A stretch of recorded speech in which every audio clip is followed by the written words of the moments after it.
Sebelumnya, saya ingin menyapa Dr. Wiono. Terima kasih Dr. Wiono atas kehadirannya.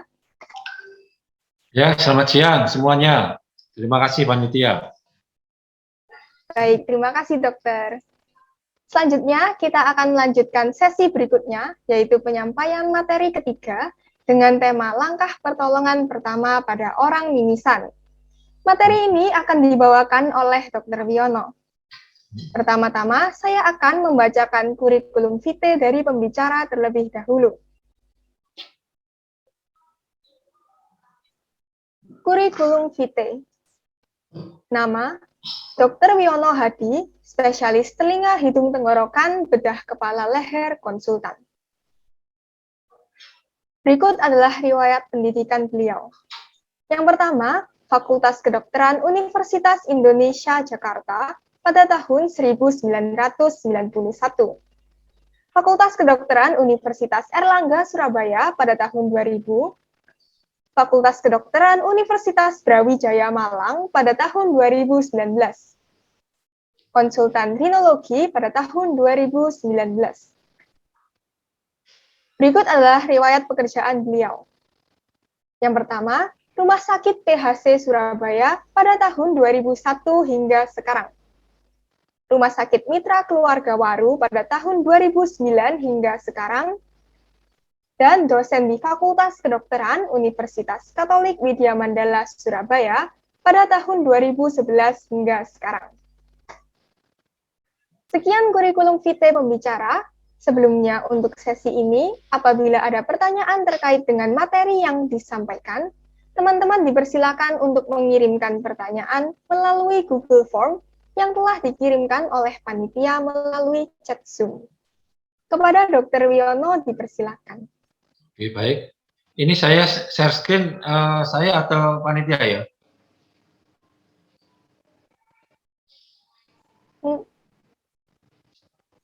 Baik, Mungkin senyaman dokter.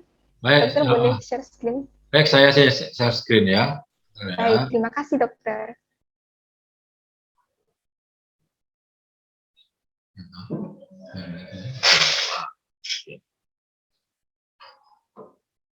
Oke, sudah nampak ya share screen-nya ya?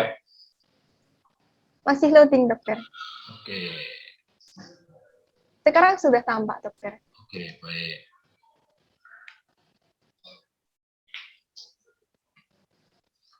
Baik, terima kasih. Selamat siang semuanya.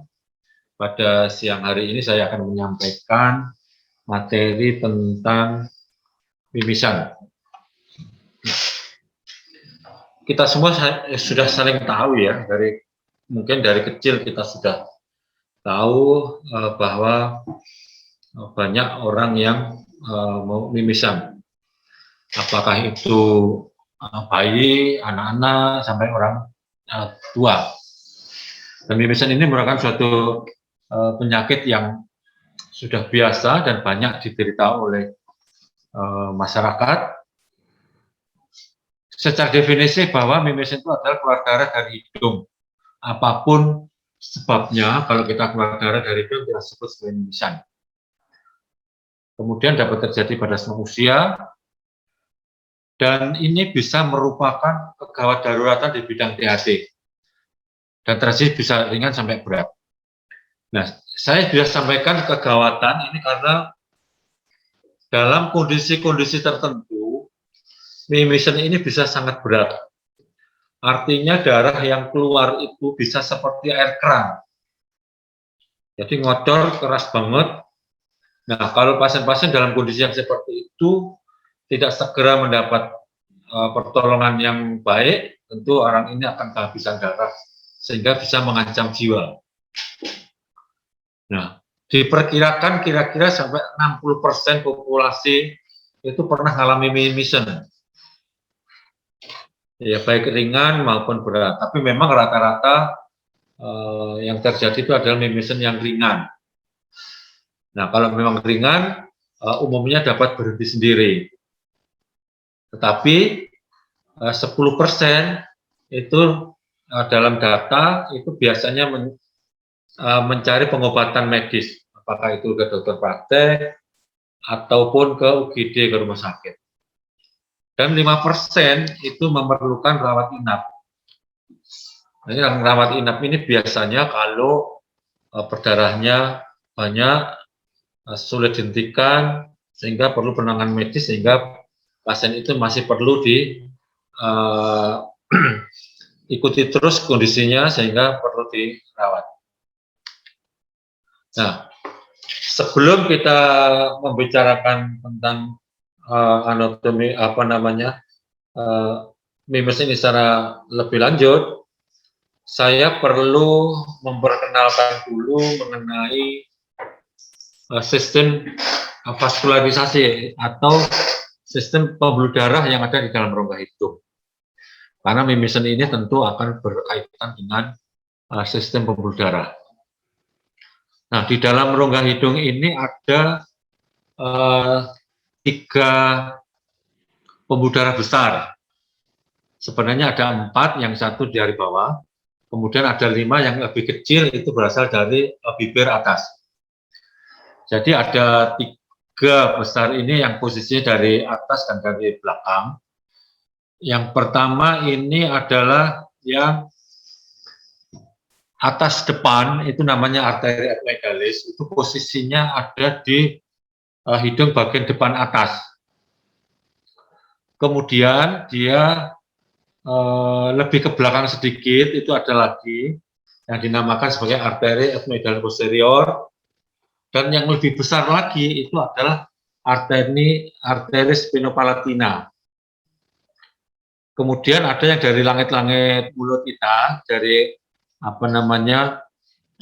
palatum durum atau langit-langit keras, itu juga akan keluar arteri palatina mayor, itu akan masuk ke dalam dasar hidung. Dan kemudian ada yang pembuluh darah kecil, itu berasal dari arteri yang berasal dari bibir atas atau labialis superior. Nah, dalam gambar ini kita bisa lihat arah dari pembuluh darah ini, dari asalnya dia akan bergerak semuanya ke arah depan. Baik ini yang dari arteri yang dari atas ke depan, atas belakang, dari belakang, dan dari bawah, itu akan berkumpul di depan, akan membentuk anyaman yang kita sebut sebagai plexus Kieselbach. Nah, plexus Kieselbach ini posisinya ada di sekat hidung. Jadi hidung ini kalau kita lihat secara anatomi, hidung ini bentuknya seperti piramid yang dipisah oleh septum atau pemisah hidung. Nah, pemisah hidung ini adalah yang kita kan sebagai septum. Nah, dinding septum kanan kiri itu bagian depan terkumpul pembuluh darah yang ada di hidung yang membentuk anyaman yang namanya plexus Kieselbach. Nah, gambar yang di depan itu adalah gambar dari sekat hidung dengan aliran darahnya. Kemudian yang di belakangnya itu ada pembuluh darah yang ini adalah hidung bagian samping luar atau bagian lateral istilahnya. Kalau peserta ini ada yang dari SMA, mungkin dari biologi mungkin sudah disebutkan, mungkin tidak sedetail ini ya. Ini adalah dinding luar dari hidung. Luar dalam arti adalah dinding lateral hidung. Nah, di dinding ini ada tonjolan-tonjolan, ini namanya konka, ada inferior, media, dan superior. Dan itu juga akan diperdarahi oleh pembuluh darah yang sama dengan pembuluh darah yang ada di bagian sekat hidungnya atau di septum. Tetapi di bagian lateral ini, di bagian samping ini, dia tidak ngumpul seperti di septum atau di sekat hidungnya. Yang di sekat hidung membentuk plexus Kieselbach, tetapi yang di dinding lateral, di dinding samping itu tidak membentuk. Tetapi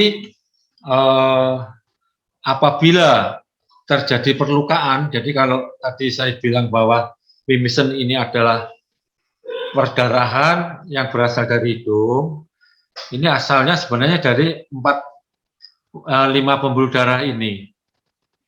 Nah, secara umum pada orang-orang normal, semua sistem pembuluh darah ini akan dalam kondisi yang baik, yang utuh, sehingga kita yang utuh ini tidak akan keluar darah. Nah, karena suatu sebab, sehingga akan terjadi perlukaan di darah situ, sehingga akan mengeluarkan darah. Nah, banyak sedikitnya darah yang keluar itu akan tergantung dari luas perlukaan yang terjadi di dalam rongga hidung. Nah,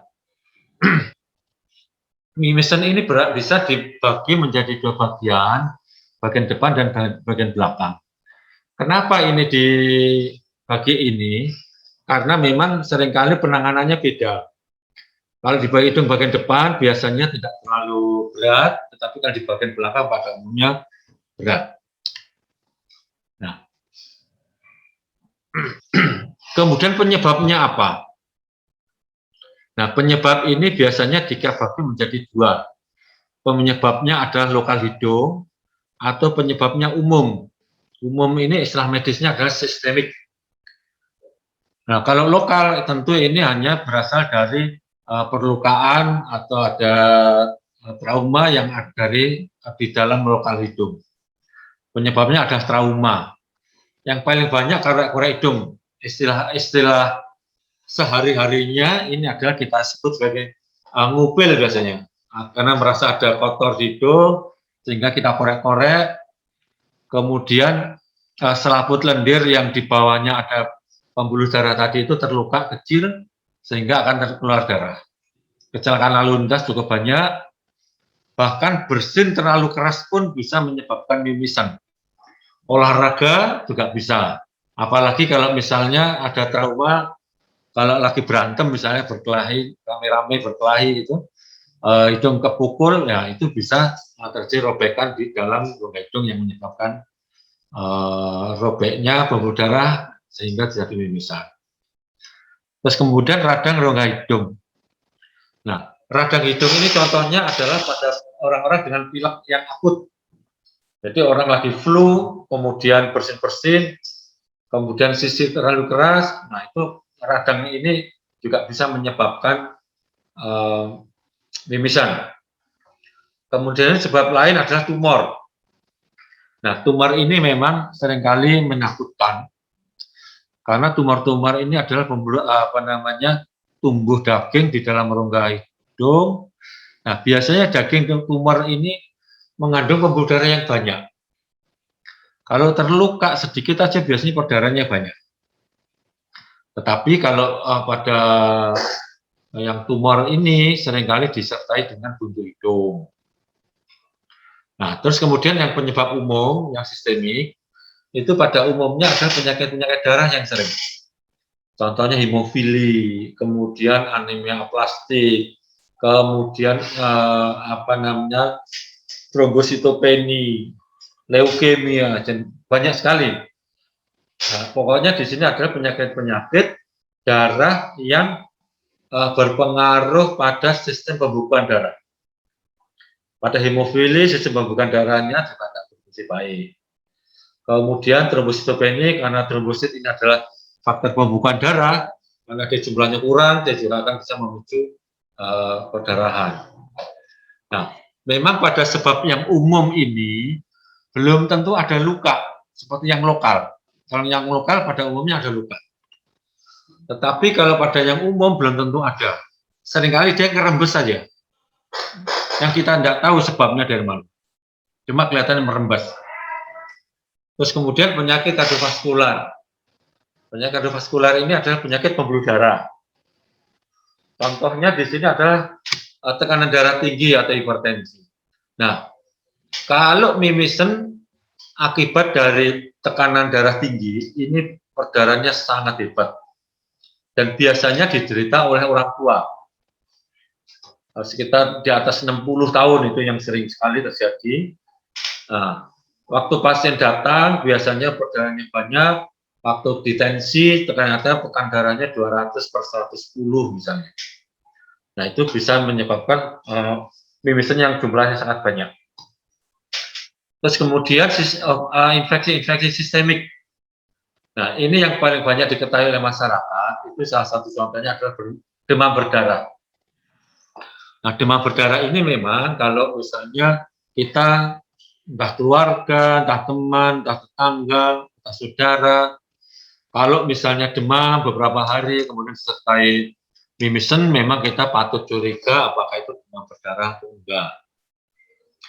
Terus kemudian hormonal itu utamanya biasanya pada wanita hamil. Ini karena hormon kehamilan seringkali pembuluh darahnya akan lebih rapuh sehingga mudah lebih mudah mimisan. Gejala klinisnya sama seperti yang saya sebutkan tadi ya, keluar dari hidung, bisa sedikit, bisa banyak, bisa dari bagian depan atau dari belakang. Terus kemudian seringkali darah juga keluar dari mulut. Kalau perdarahan dari belakang, itu perdarahan dari mulutnya banyak sekali. Tapi kalau dari depan, biasanya darah akan keluarnya juga ke arah depan. Seringkali pasien pusing, pusingnya ini biasanya karena darahnya keluar banyak, itu juga bikin pusing. Badan lemes, kadang ada, kadang enggak. Itu juga karena tergantung dari jumlah darah yang keluar. Nah, ini contohnya. Ini adalah contoh-contoh, kalau gambar di atas itu ada anak yang mati korek-korek hidung. Nah, itu menyebabkan, seperti yang saya bilang tadi, bahwa di dinding bagian depan sekat hidung itu ada anyaman pembuluh darah yang kita sebut sebagai plexus bulbar. Nah, itu waktu pas korek-korek hidung itu akan terluka. Jadi itu dapat menyebabkan mimisan.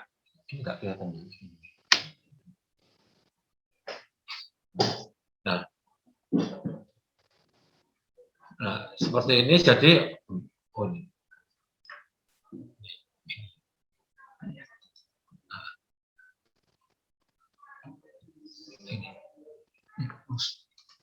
oke. Maaf, sebentar saya ulang lagi ya. Nah, contohnya ini hidungnya diorek-orek, ini pembuluh darahnya, kemudian ini ada pembuluh darah, ini luka, dan ini luka ini di sini. Nah, sudah luka begini dia akan berdarah. Ini adalah misalnya trauma yang ada terjadi di hidung. Terus kemudian contoh yang sebelah kanan ini adalah contoh kalau misalnya ini orang ada fraktur atau patah tulang hidung. Dan ini tentu ada robekan di dalam rongga hidungnya sehingga jadi mimisan. Dan masih banyak lagi sebenarnya penyebab-penyebab. Tetapi kira-kira 90% itu adalah mimisan ini berasal dari depan. Sehingga biasanya yang dari depan ini mudah penanganannya. Tapi kalau yang dari belakang banyak susah.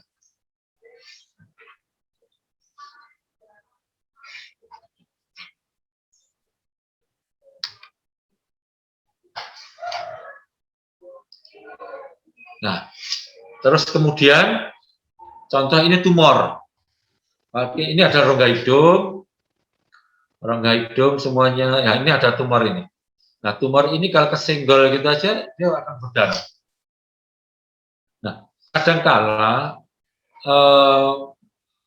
tumor ini bisa sampai keluar di muara pintu masuk hidung. Nah, itu yang susah sekali, biasanya mudah berdarah karena orang itu seringkali karena berlendir, karena ada ini biasanya cenderung dia akan membersihkan lendirnya, korek-korek sehingga tidak berdarah.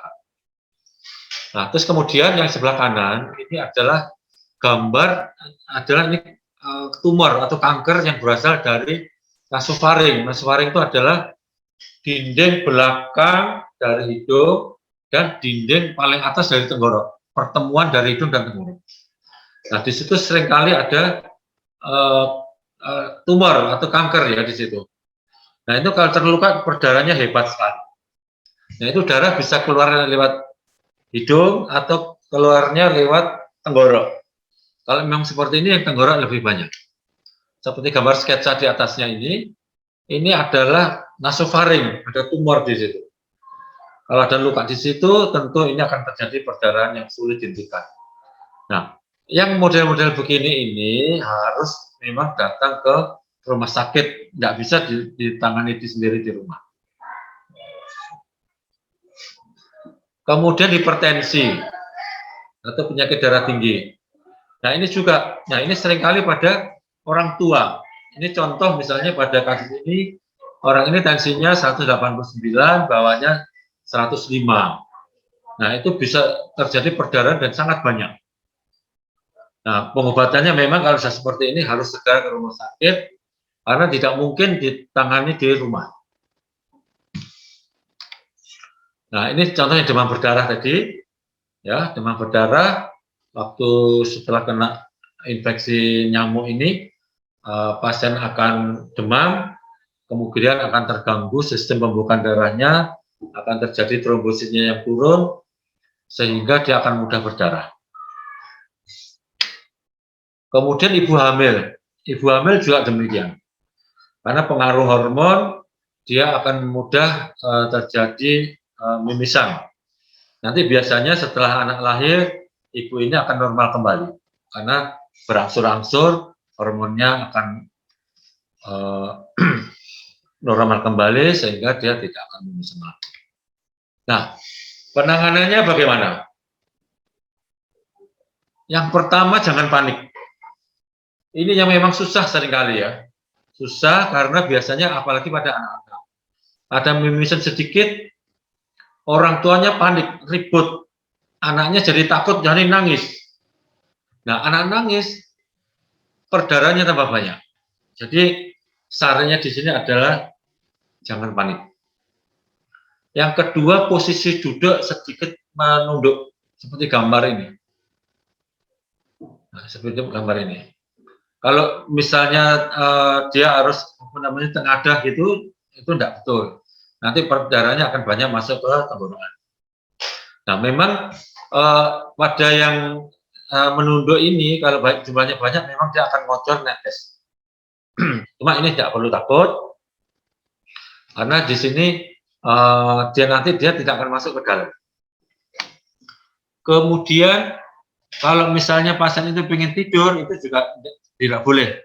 Kecuali kalau misalnya ada keluarga, ada teman, tetangga yang darah tinggi, kemudian perdarahan banyak, orang dalam kondisi lemas. Nah itu tentu dia nggak bisa duduk, nggak kuat duduk. Itu boleh posisi tidur boleh, tetapi tidurnya adalah tidur miring. Tidur miring, kemudian wajahnya agak diarahkan ke telungkup. Itu harapannya nanti darah akan keluar.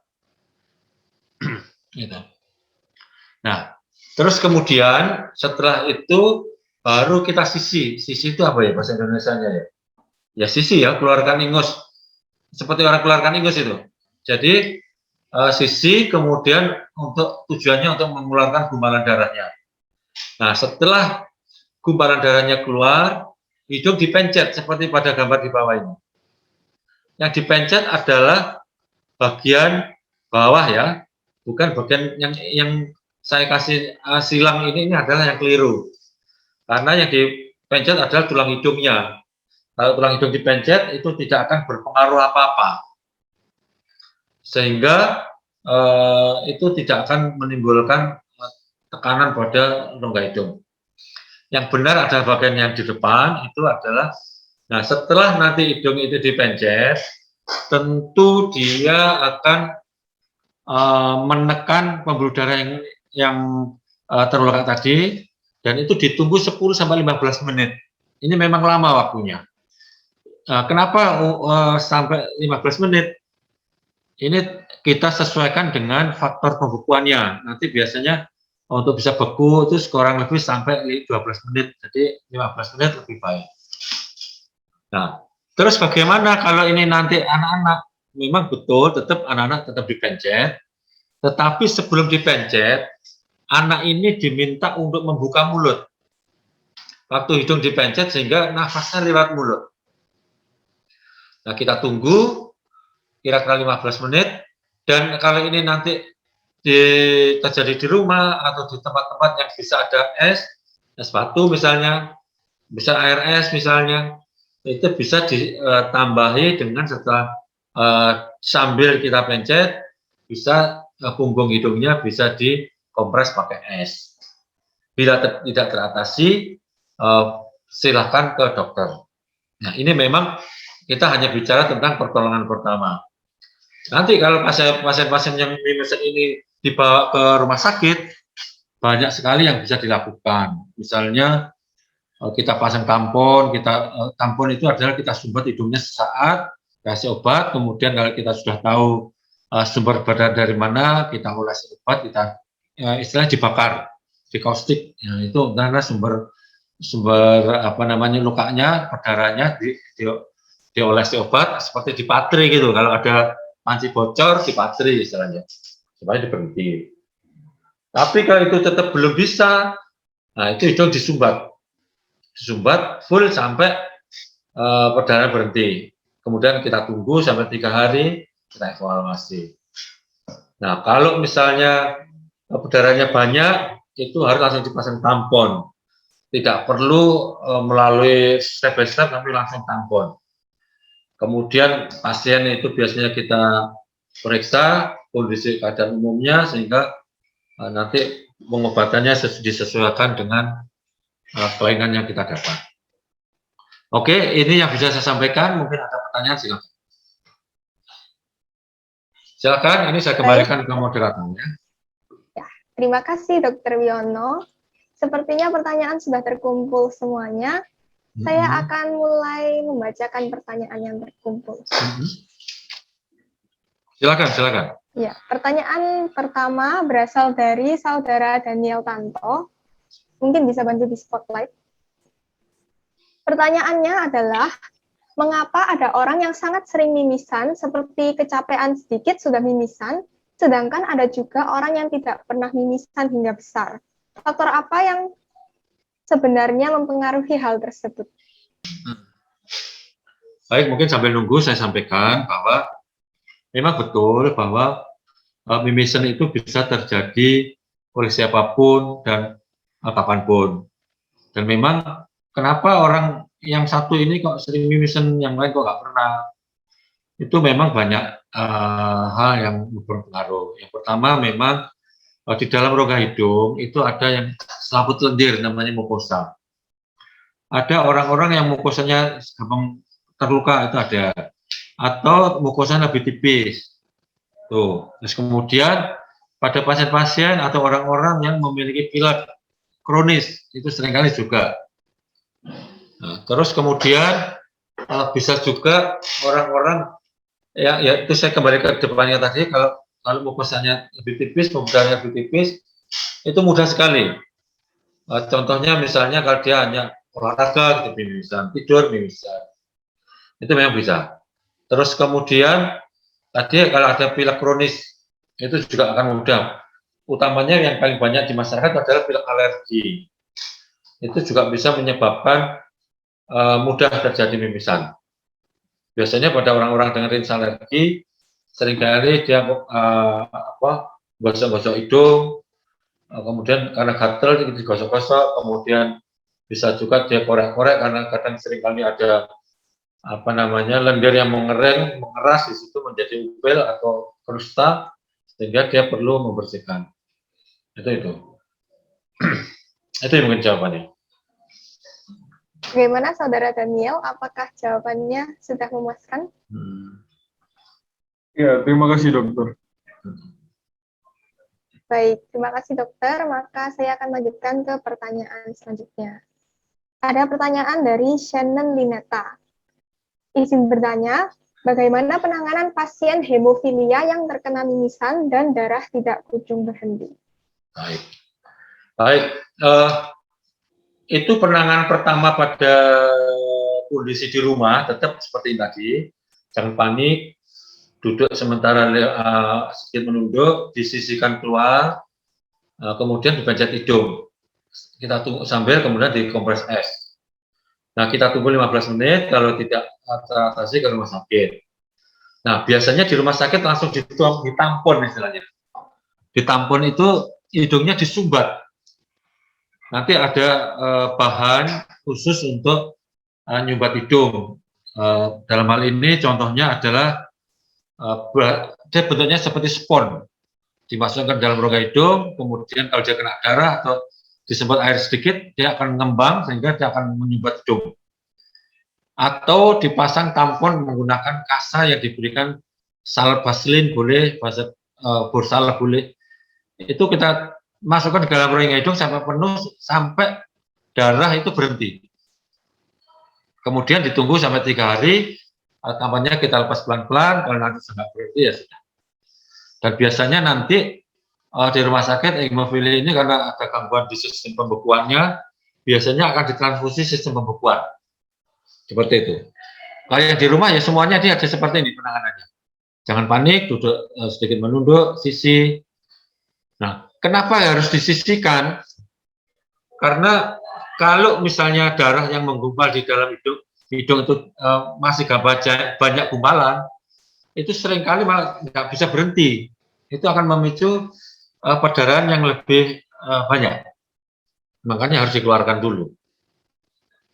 Itu jawabannya. Baik, Saudari Shannon, apakah jawabannya sudah memuaskan? Jadi kalau pada pasien hemofilia itu ada kemungkinan darahnya berhenti ya, Dok? Oh, bisa. Bisa. Nah, itu masalahnya nanti akan dibantu dengan pemberian ditransfusi faktor pembekuan. Bisa, Iya. bisa. Terima kasih, Dok. Baik, Saudari Shannon, apakah ada pertanyaan lagi? Sudah cukup. Terima kasih. Baik, terima kasih. Baik, Dr. Wiono, saya akan melanjutkan ke pertanyaan selanjutnya. Pertanyaan ini berasal dari Saudari Odelia Denis. Bagaimana penanganan yang bisa dilakukan begitu mengetahui bahwa terdapat tumor pada hidung? Oke. Nah, tumor ini tetap semuanya ada seperti yang penanganan pertama ini, dan nanti akan dibawa di rumah sakit. Nah, di rumah sakit itu akan ditangani sementara mimisennya. Sementara ditangani sementara, maksudnya di sini adalah dihentikan dulu. Caranya pada umumnya dipasang tampon. Ditunggu, kemudian 3 hari, 4 hari, sampai seminggu pada umumnya akan berhenti. Setelah berhenti, itu kita akan lakukan pemeriksaan. Melakukan pemeriksaan dengan endoskopi. Jadi ada endoskopi kecil dengan ukuran diameter 4 mili, ada dengan kamera dengan cahaya yang sangat terang. Itu kita evaluasi pelan-pelan ke arah tumornya. Nah, kalau memang tumornya ini cukup besar dan bentuknya seperti apakah ini ganas atau tidak, itu pada umumnya nanti pada saat evaluasi kita lakukan biopsi. Biopsi ini adalah untuk mencari apakah tumor ini ada tumor jinak atau tumor ganas. Nah, kalau itu tumor sudah diketahui kira-kira jenisnya apa, karena banyak sekali tumor macam-macam. Nah, kalau kita sudah pastikan tumornya, kemudian kita perlu foto CT scan atau MRI, CT scan yang paling sering. CT scan dengan kontras, itu nanti kita akan tahu tumor itu seberapa besar, dan dia sudah mendesak kemana. Misalnya tumor di hidung itu biasanya mendesaknya ke sinus, atau dia mendesak ke mata, atau dia bisa mendesak ke otak, karena antara hidung dan otak ini hanya dibatasi oleh tulang tipis, jadi itu bisa nembus ke otak. Nah, kalau kita sudah tahu besarnya, tempatnya, asalnya dari mana, ya kita lakukan operasi, kita bersihkan. Kemudian kalau tumor itu ganas, akan dilanjutkan dengan pemberian radiasi. Kalau nanti radiasi hasilnya tidak optimal, dilakukan kemoterapi. Jadi sangat banyak langkah-langkahnya. Tetapi di sini mungkin pada siang hari ini kita fokus pada penanganan pertama saja. Itu. Baik, Saudari Odelia, apakah sudah terjawab?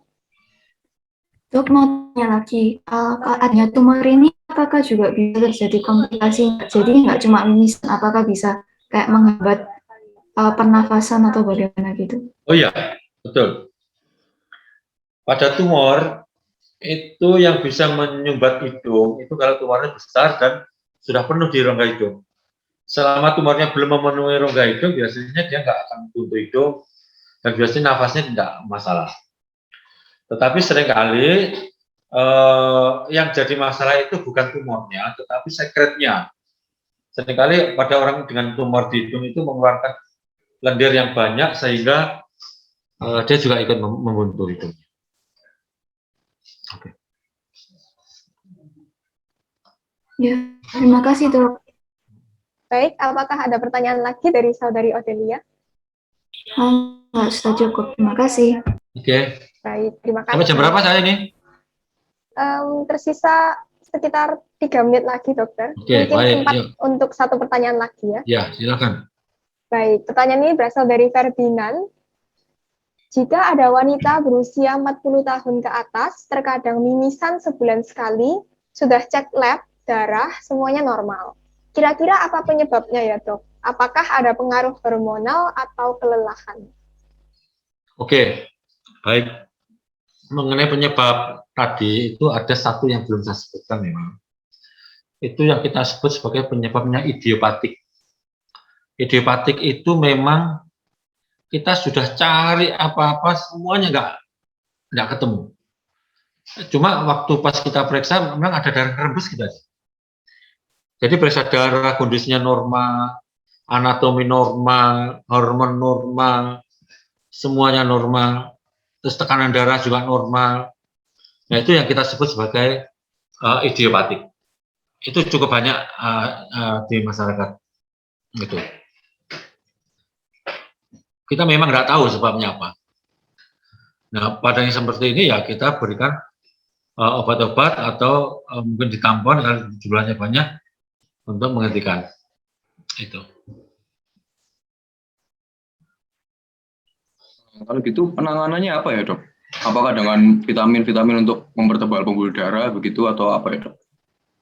Pada saat kita menangani kasusnya yang sedang mimisan, itu kita berikan obat-obat yang untuk menghentikan perdarahan.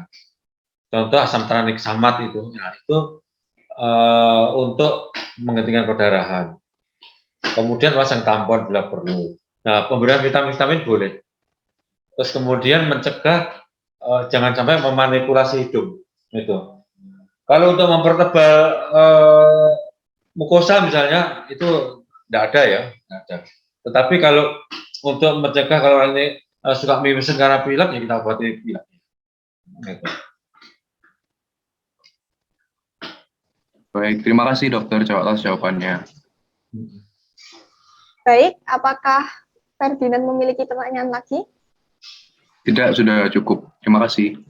Baik, terima kasih kepada Ferdinand. Lalu terima kasih kepada Dr. Wiono atas jawabannya.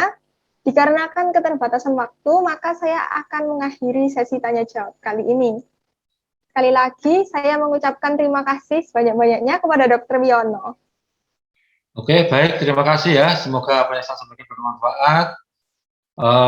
Silakan untuk melanjutkan acara ini. Terima kasih. Saya kembalikan ke moderator. Selamat siang.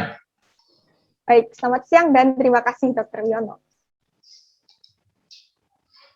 Berikutnya akan ada pemaparan mengenai guideline pembuatan video edukasi sebagai output dari workshop RACE 2021 pada hari ini.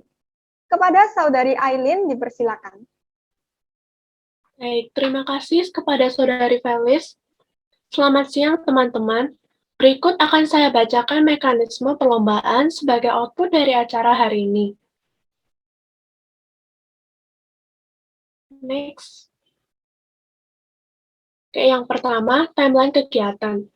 Pembuatan video dapat dilakukan setelah workshop yang dilaksanakan pada hari ini.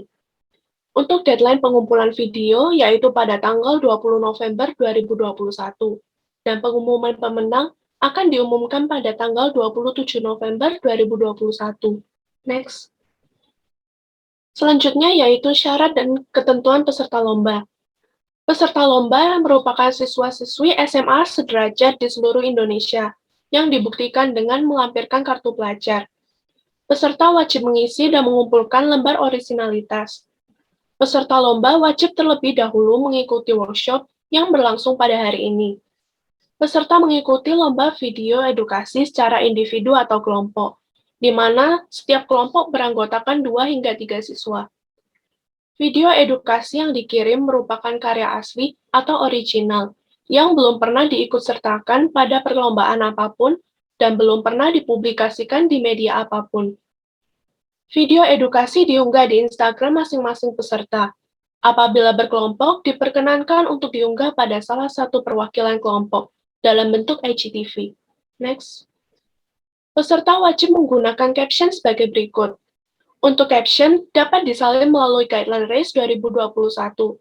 Untuk Guideline Race 2021, dapat diakses melalui link Google Drive yang sudah tertera pada Google Form pendaftaran. Next. Peserta wajib mention Instagram BEM FKUKWMS @BEM_FKUKWMS.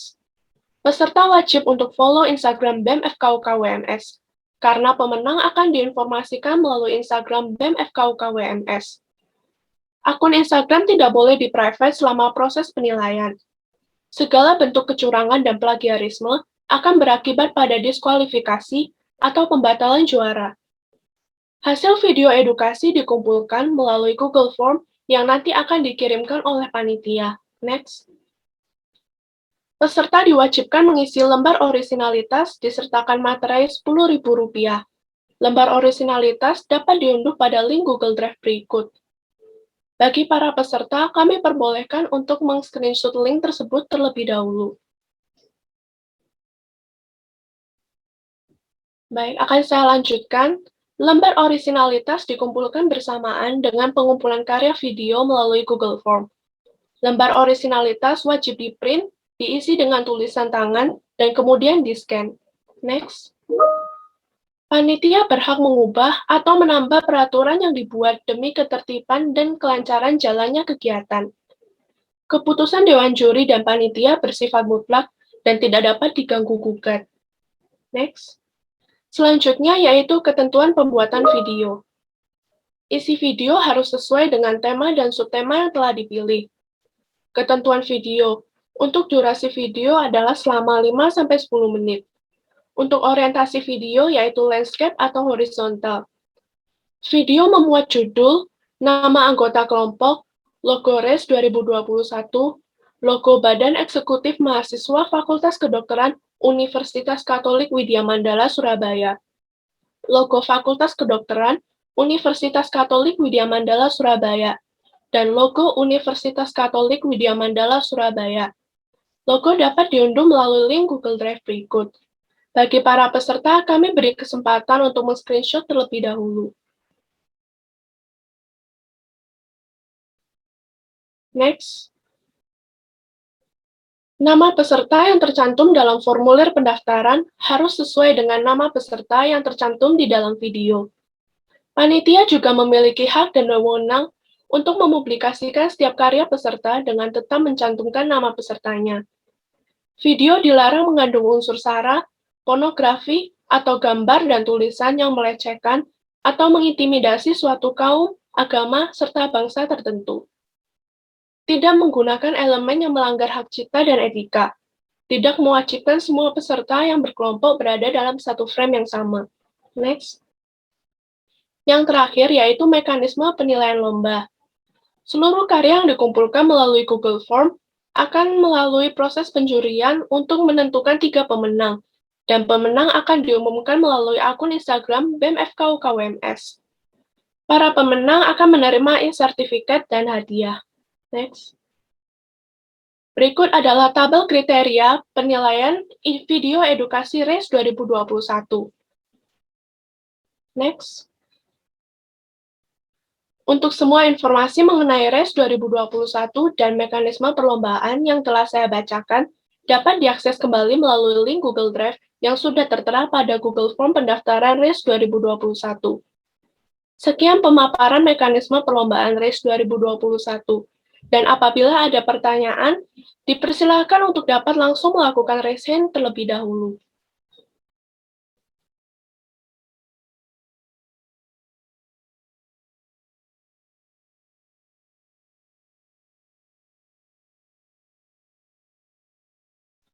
Silakan, Saudari Faradila. Permisi Kak, saya izin bertanya tentang video edukasinya itu kita buatnya video tentang diri kita gitu, memperlihatkan diri kita atau bisa video animasi gitu Kak?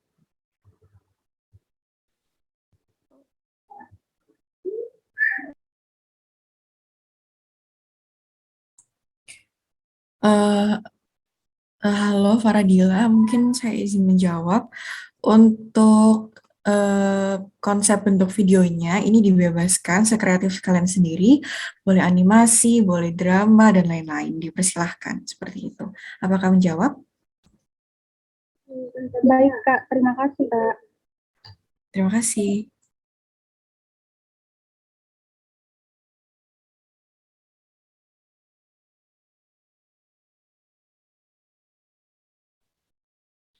Apakah ada yang ingin bertanya lagi?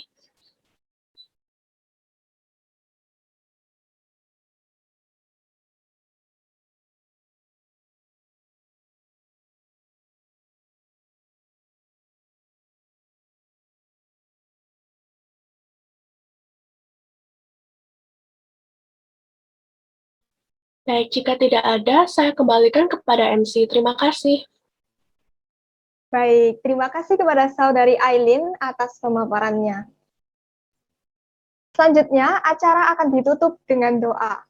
Doa akan dipimpin oleh Saudari Puella. Kepada Saudari Puella, dipersilakan. Baik, terima kasih untuk waktunya. Saya akan memimpin doa secara Katolik, teman-teman yang beragama lain dapat menyesuaikan. Dalam nama Bapa dan Putra dan Roh Kudus, amin. Bapa yang Maha Baik, terima kasih untuk segala berkat-Mu sehingga acara pada hari ini dapat berlangsung dengan baik dan lancar. Bapa, kami sungguh berharap semoga apa yang kami dapatkan hari ini, semoga segala ilmu yang kami terima dapat sungguh berguna bagi kami ke depannya dan bagi orang-orang di sekitar kami. Kami juga berdoa untuk pembicara-pembicara yang berkenan meluangkan waktunya untuk berbagi ilmu bersama dengan kami, supaya selalu Kau lindungi dan berkati dalam setiap aktivitas yang dijalani.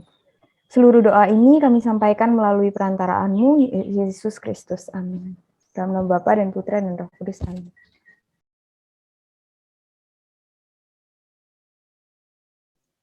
Baik, terima kasih Saudari Puella.